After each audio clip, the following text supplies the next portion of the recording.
Ed's like, I want to bring Sandy Hook up. I'm like, I don't know if you should, because then it's just going to give the people on the right this argument. Like, why would they do that? And which was exactly what I was worried about at the time. Yeah. But, right. Yeah. So like when he brought that up, I was like, oh man, yeah, I don't know if he should be doing that. But then there's so many parents who would love to be able to speak to him face to face. Before we left, we spoke to Alex Jones. Alex Jones is the only guy where as soon as the cameras were off and everything, I think you guys were the best duo debate that I'd had. Probably still up to that point at least. The Benny Morris one was really good. But in terms of you guys, I was really scared because the only thing I'd heard about you guys, you were Twitter reply guys. So I was worried that the knowledge base would be very low. You remember when I came into the green room, I was like, okay, have you guys heard of this? Yeah. Because I didn't know you guys were just going to be crazy like progressive memers or whatever, and you're about to start screaming like Medicare for all or you hate America or something. So I was super paranoid. But no, you guys came super prepared, and there was at least one thing that you started running down. It was a particular person in a story. I had no idea, and it was either Alex Jones or Greenwald brought him up first. I was so glad you guys were here. I think it was one of the people that were arrested. Oh yeah. It was one of like the Biggs or one of the Proud Boys. It wasn't Biggs, but it was another one of the Proud Boys. Yeah, another. but one of you guys, I mixed you up, so one of you guys knew it exactly, and you were able to run that down. I was like super grateful that you were there for that, because I would have been completely caught. He was complaining after the Alex Jones thing, how I didn't let him talk enough. So I think we all feel the same. I mean, it's tough, especially like we know each other, so we know like what. He was actually going like this, like during the debate, like I want to talk.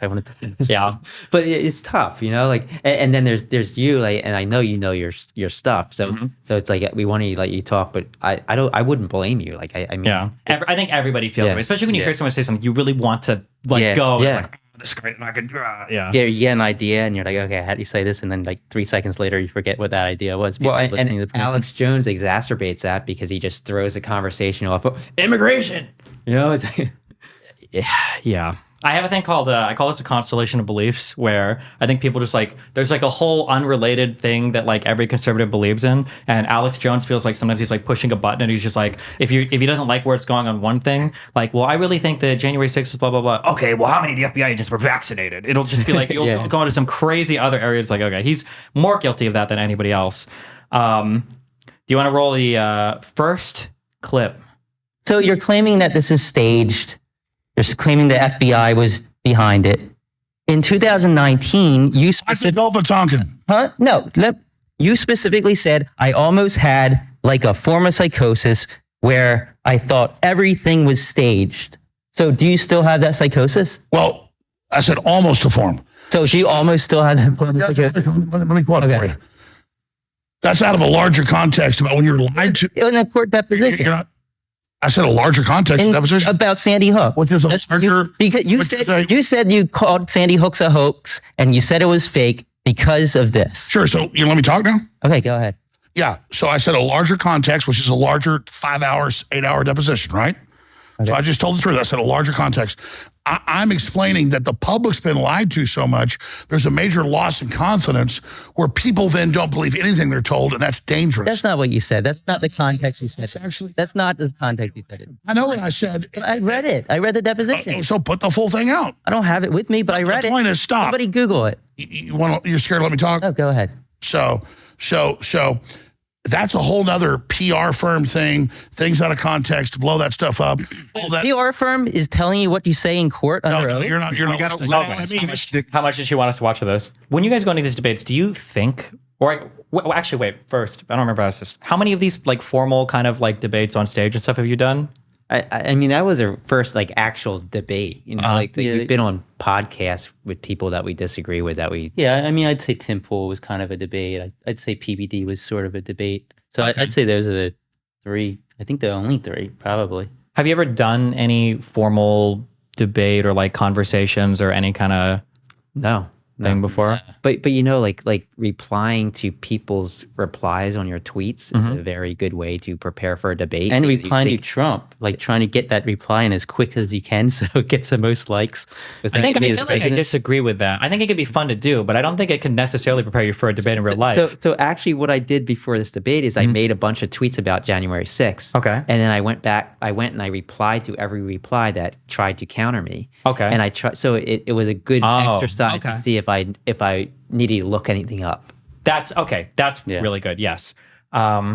before you came into this debate, did you guys have a goal in mind? Like, what did you want to do? Are we just kind of like winging it, or? I mean, yeah, no, I didn't plan. Like, I know you plan things out. You have like a whole strategy. Like, I was just like, I'm just gonna try and fact check him. You know, I mean, we had notes and stuff. Yeah. Like we researched January 6th. We researched like what the top talking points were from the right, and I listened to some. I listened to the entire January 6th report as I was at the gym for the 10 days prior. So like an hour a day for 10 days. Okay. The only reason I ask is from a professional debater. Okay, as I would say that I am. That line of questioning was perfect in two really strong ways. One is you had the factual part ready to counter every single time he made something up, right? Where he's like, well, I didn't say that. Yeah, you did. I read the deposition. Or, oh, sorry, you. Okay. Yeah. You didn't do anything. You don't get any credit for this section. Okay. Yeah. But every time he brought something up, you had immediately like, no, I read the deposition. This isn't what you said. This is what happened. You were talking about this. So from a fact understanding point of view, that was really good.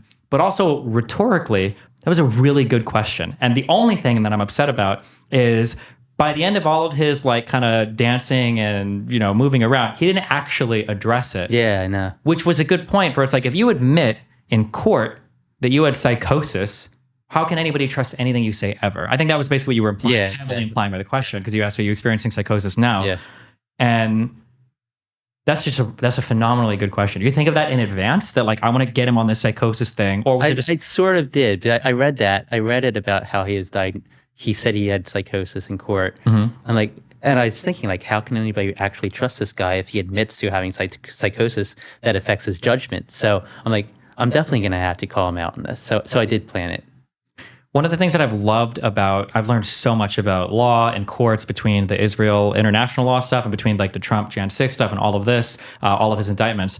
One thing that I love about the court process, I love under oath and depositions and statements in court, all of anything that is like legally binding. I noticed, especially through a lot of the lawsuits, you can bring up the Fox lawsuit, you can bring up the Sandy Hook stuff for Alex Jones, or you can bring up the vote rigging lawsuits. It's very interesting what people will say in front of a camera and how different that is to what they'll say in front of a judge or during a deposition. And I wish that more people focused on that it's like in front of a camera, you'll say whatever. But when you were faced with a judge, you basically had to say that the only way you could excuse the stuff that you were saying on your show was that you were f***ing out of your mind. Yeah, exactly. That's wild. Yeah. Well, so the one thing that so many people on the right, they always, I know like debating people on Twitter, what they say is that all those vote rigging cases were thrown out without the judge looking at the merits. And I think I brought it up during Alex Jones' show, is that actually that's not true. A lot of them were thrown out, not the rulings weren't made on the main ruling wasn't made on the merits, but most of the judges did actually rule on the merits or touch on the merits and say that no, there's nothing there. Basically, go ahead. No, go ahead. Yeah, I was going to say it didn't go to trial, so they didn't have a full trial. Yeah. But people were saying that they were thrown out on standing, like, oh, well, they threw it out for a bullshit reason. But what they would do is, for a lot of these, they would look at the complaint, and the facts didn't even support that was even stated by the petitioners, didn't even support the complaint being made. And oftentimes the remedy that they were looking for the perceived injury was insane. It would be like, we think like 100 votes in Pennsylvania in this county are illegitimate. So for the relief that we're seeking, we want the entire state to like re-vote or something. It was like, it were insane. Yeah, it was ridiculous. It was a joke. And it was like the one was Mike Pence versus like, I don't know, some congressman. And it was like the lawsuits, like some congressman in Arizona was trying to sue a congressman in another state, and he doesn't have standing there because he doesn't live in that state. Somebody in that state would have to bring that lawsuit. Yeah. I think one of the most... Do you know who Nick Rekieta is? No, I don't. Okay, he's like a YouTube lawyer sounds derogatory, but he's like a lawyer guy that got big on YouTube, especially over the Johnny Depp Amber Heard case. There were a lot of law channels that got a lot of audience because people were following that. I had an argument with him that was one of the most infuriating things in the world, where a lot of these Trump people will defend certain actions that do you remember the electoral scheme with the false electors, right? And the defense of that I heard from everybody, Nick Rekieta gave me a big argument about this, was that states have the ultimate authority over how they run their elections. No one else has shit to say, like if they want to do a little bit of whatever. And in reading and looking up more about how elections are run, I'll admit, our system, it's not really complicated. We just don't learn as much about it as I would hope we would. But it's kind of true. States do have a lot of authority over their elections.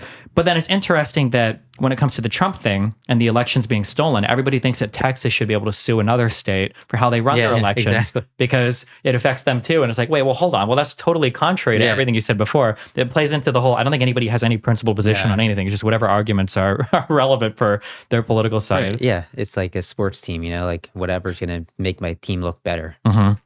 Which drives me crazy. Yeah. We have another second clip.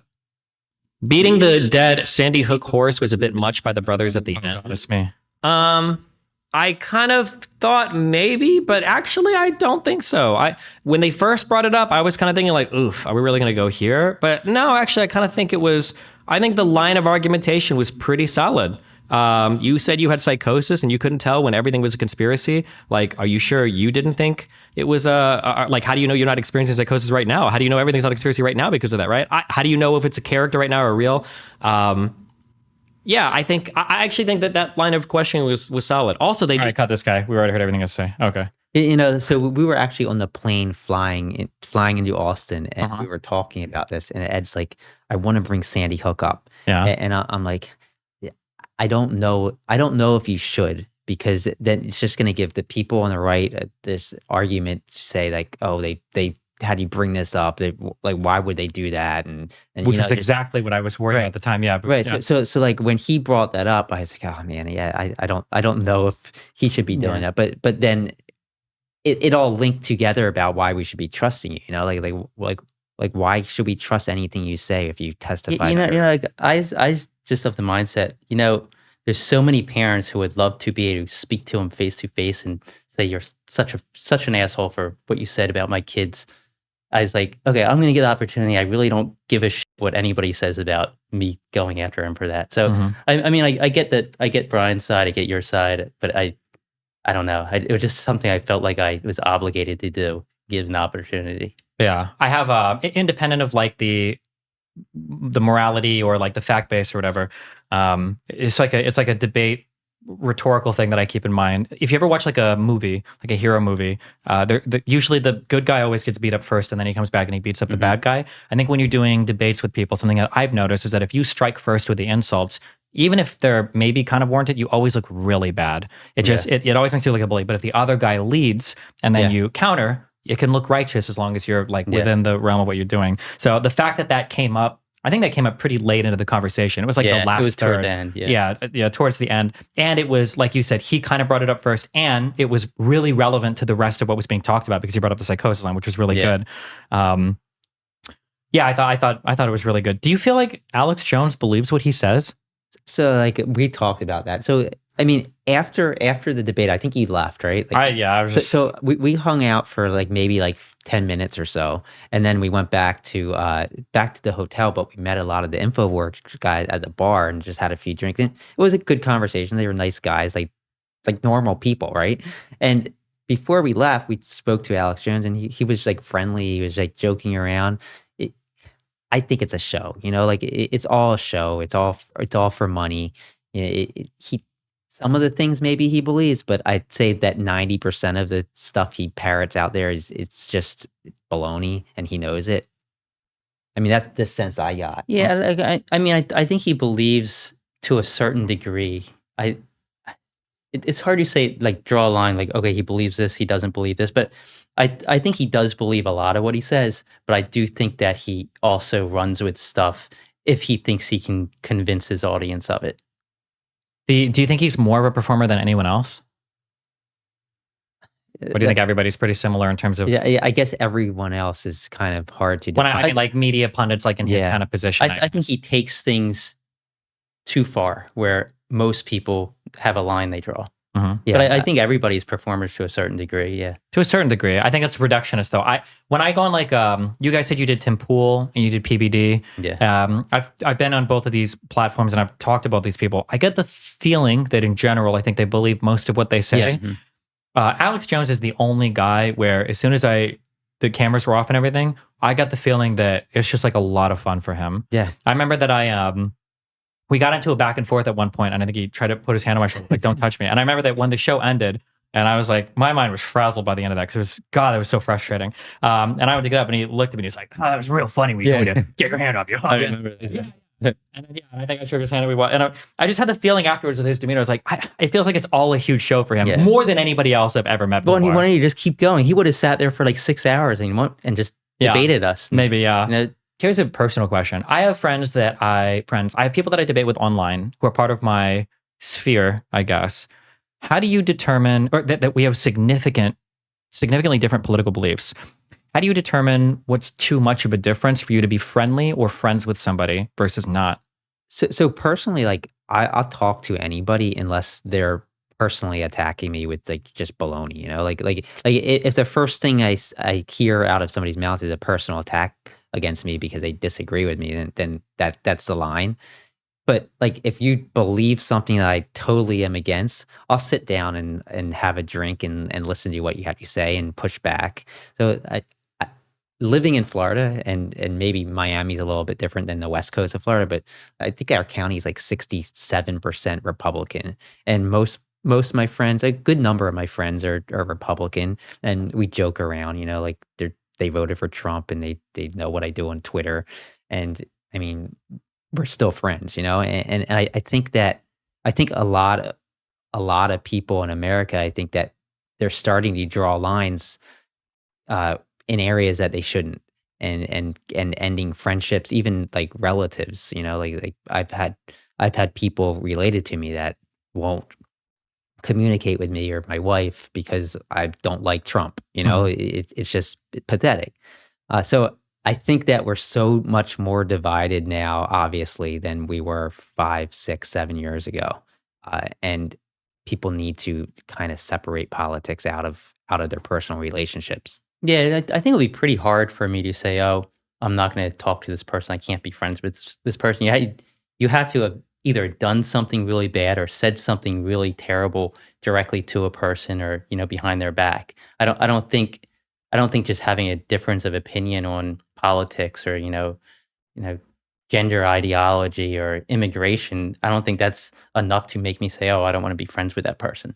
I mean, because most likely there's a reason they feel that way, and I want to know. I want to know what that reason is.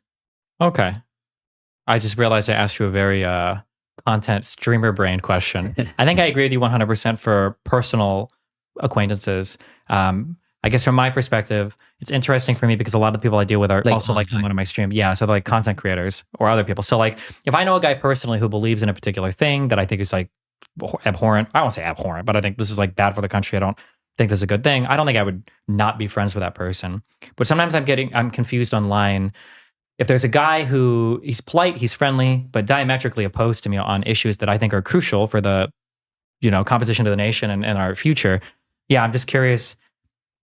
I say I'm curious, but I guess you guys aren't like friendly with content creators online as much. So it's kind of a different relationship. I feel like, Twitter's a little bit different than that, because you're not having these face-to-face things. There's Twitter spaces, but it's just voice. And I have frequent conversations with some Republicans on X, though, like in my DM box, like we have friendly conversations. People I might debate in Twitter in X space rooms. How would you feel? So like, let's say you've got like a Republican and he's like a decently famous lawmaker or online content creator, and he's pushing the idea that like the election was stolen.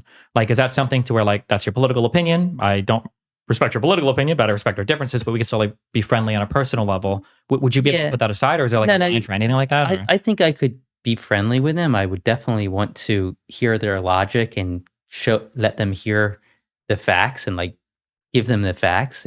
If they don't already know them, they should if they're a lawmaker. I would interview somebody who's on the right. I would definitely do that if they're an election denier. I think it's important to give them, like a lot of people say, oh, how dare you give this person a platform like Alex Jones? How dare you go on Alex Jones' show? Or how dare you give this election denier a platform on CNN or MSNBC? I think it's important because that's the only way their logic can be challenged, where people can see both sides rather than just hear them say one thing and you say another thing. I think the conversation is what kind of might be that light bulb moment for people who believe that the election was stolen. Yeah, and I think that if you push people into an echo chamber, that's only going to cause more extremism. It's just these crazy ideas getting crazier and crazier as they bounce off each other. Mhm. But if you actually you sit down and talk to that person and other people are listening, then there's still probably going to be extreme people that are fans of this person, but maybe you might bring them a little bit closer to the middle, a little bit away from that.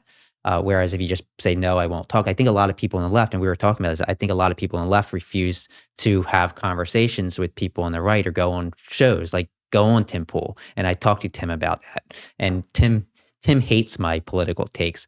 But I think going on to those shows, it number one, it tells those people that you're willing to listen. And number two, it allows them to hear the other side where they might not, the audience might not actually hear that other side in a normal situation. Are there any other political content creators or prolific tweeters or anything else you guys think do a good job at getting things right, besides me, of course?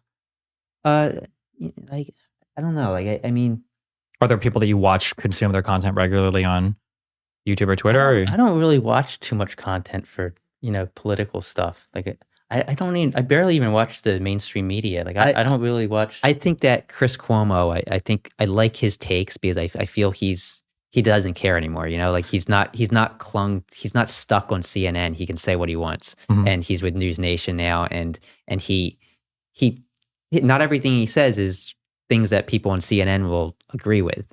And he even said something about he might vote for Trump or something like that, which I disagree with. I think that's stupid. But I don't think I respect the fact that he is his own self and he's not catering towards what he thinks is going to make him more money.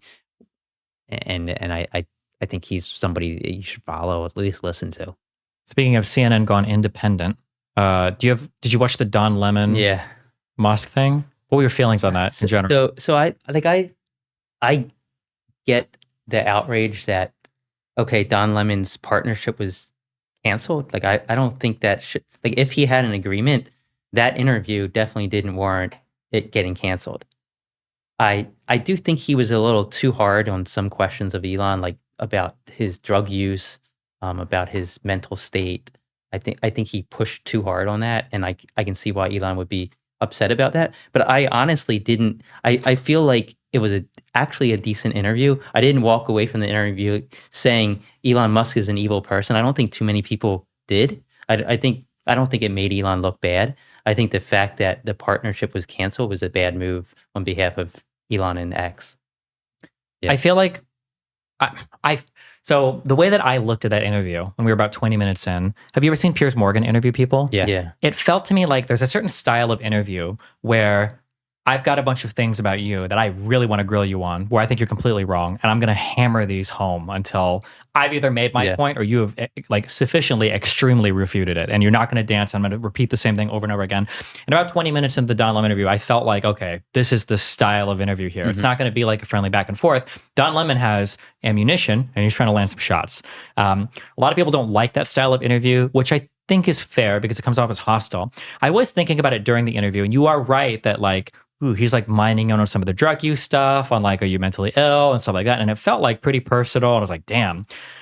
But I will say, and I think maybe Don Lemon going into the interview, maybe he could have established this better, or maybe it's just in my online brain, I'm expecting there to see like, or to be like an accompanying post or an explanation beforehand. Even though it feels bad, people went into that interview looking at Elon Musk as like an ordinary citizen. Like this is a guy that just has like a business and he's being interviewed by Don Lemon and man, he's getting super bullied. But he's not an ordinary person. And through Elon Musk's own decisions, he has placed himself as one of the heads of one of the most important, according to Elon Musk, the most important when it comes to media proliferation, social media companies in the United States, arguably in the world.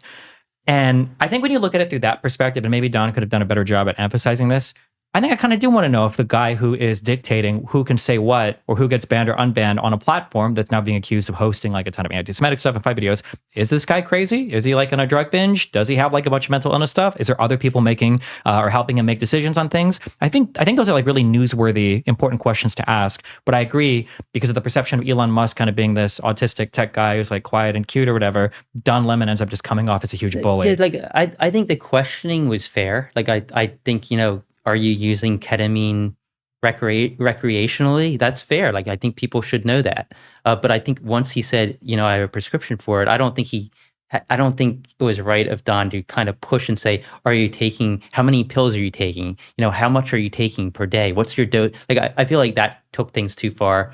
I can see both sides of it. I don't, like I said, I don't think it warranted a partnership getting canceled.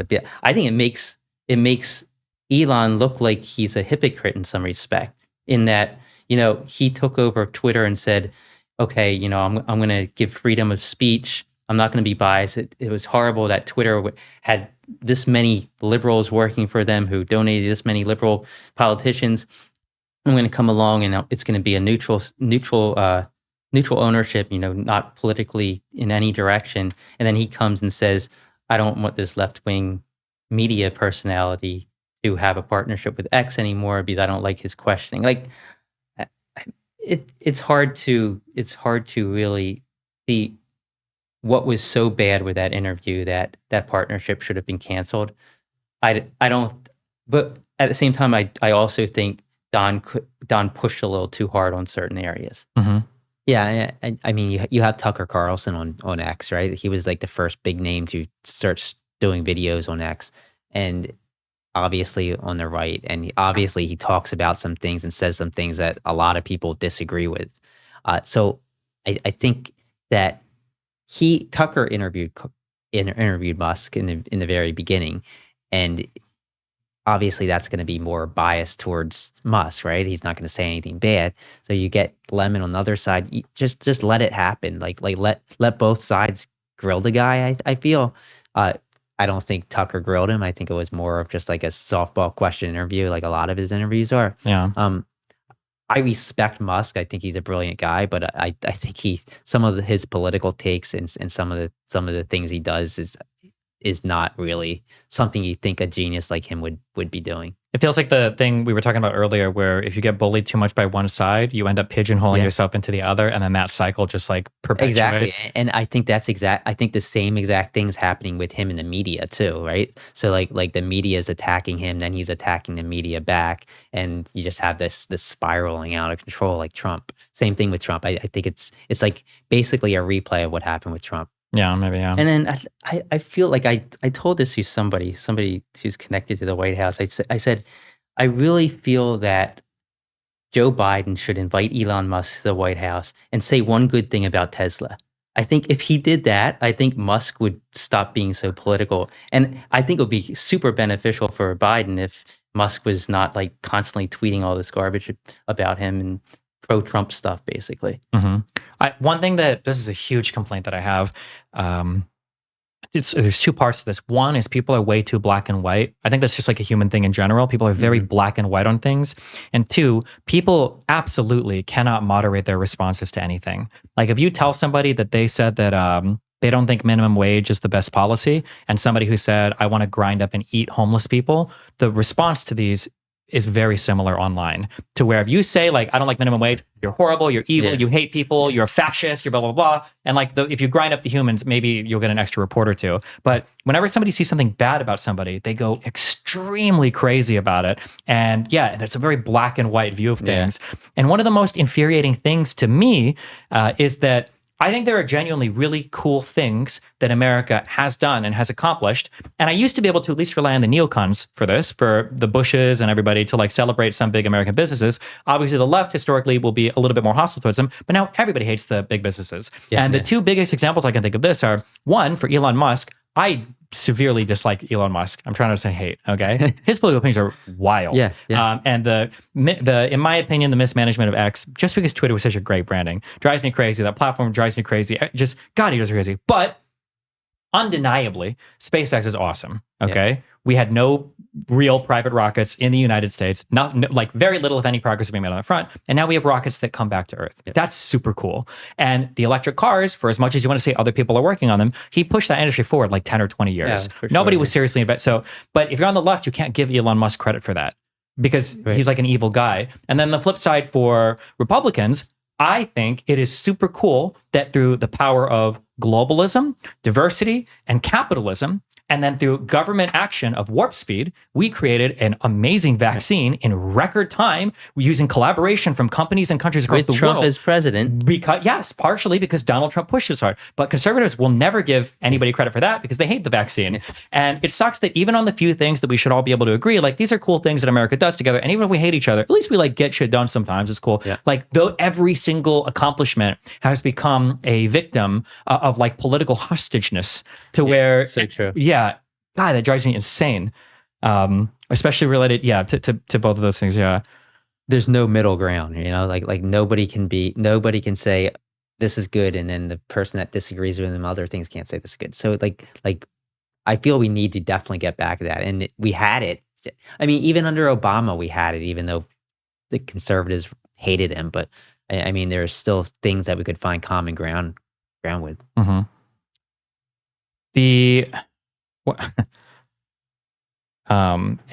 Aaron had a thing here. If Destiny denies that he believes Alex Jones is performing, hold him to his old position with this clip. Play this. What is this? Why am I being attacked by my co-host in the notes? I know that I did because here's one of the things I don't like about Alex Jones more than any other person. I feel like most of the people that I argue with, I think they genuinely believe the shit that they say. I really do feel like Alex Jones is just a showman. I think he's just funny. I think he enjoys it. I think he plays it up. Okay, we already heard this. Okay, yeah. So I think, my old position was, I used to believe that everybody was pretty honest, and especially because Alex Jones, because he ate the Sandy Hook lawsuit. Like he must believe it if he's like willing to. But I think he just went too far. I don't think. His demeanor after that show we did was just wild. Yeah, like I think he realized that he got in so deep, he had to keep it up. And he kept going with it. He realized it equaled more money. Mm-hmm. I think he liked the attention it got him. I think a lot of these guys are just, like they thrive with that attention. And I think he just took it too far. Probably if he could go back, he would have done it differently. But I think like he probably didn't think he was going to get sued for $2 billion. Maybe, yeah. Wasn't thinking about that. Load the Yasmin Gold clip. What do we got on the subreddit for this?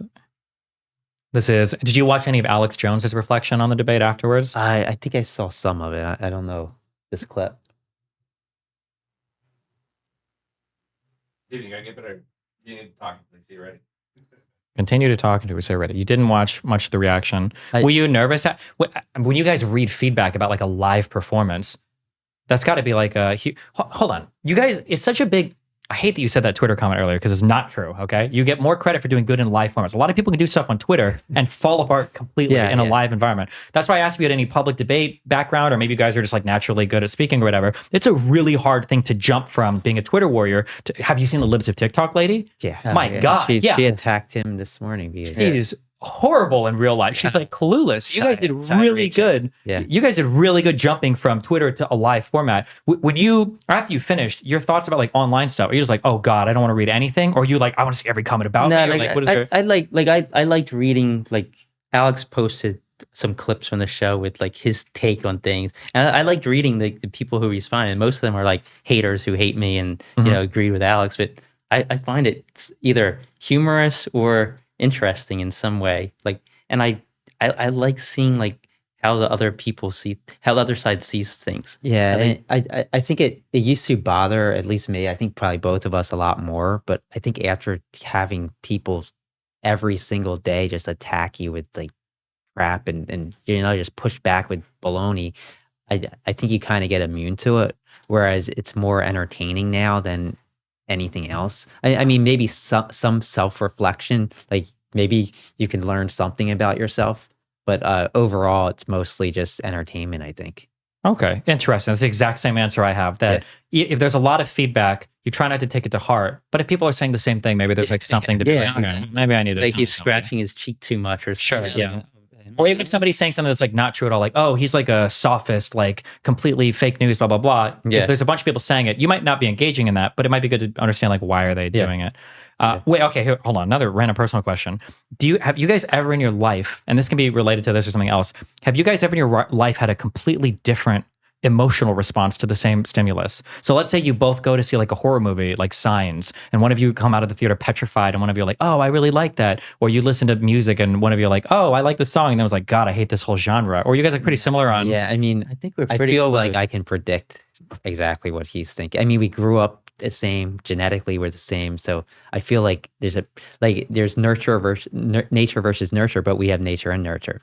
Yeah, it's pretty close. Like I mean, I think it's more like I can predict how he's going to behave rather than saying, oh, we're going to behave differently in certain circumstances. I can't think of. I'm trying to think of one, and I can't.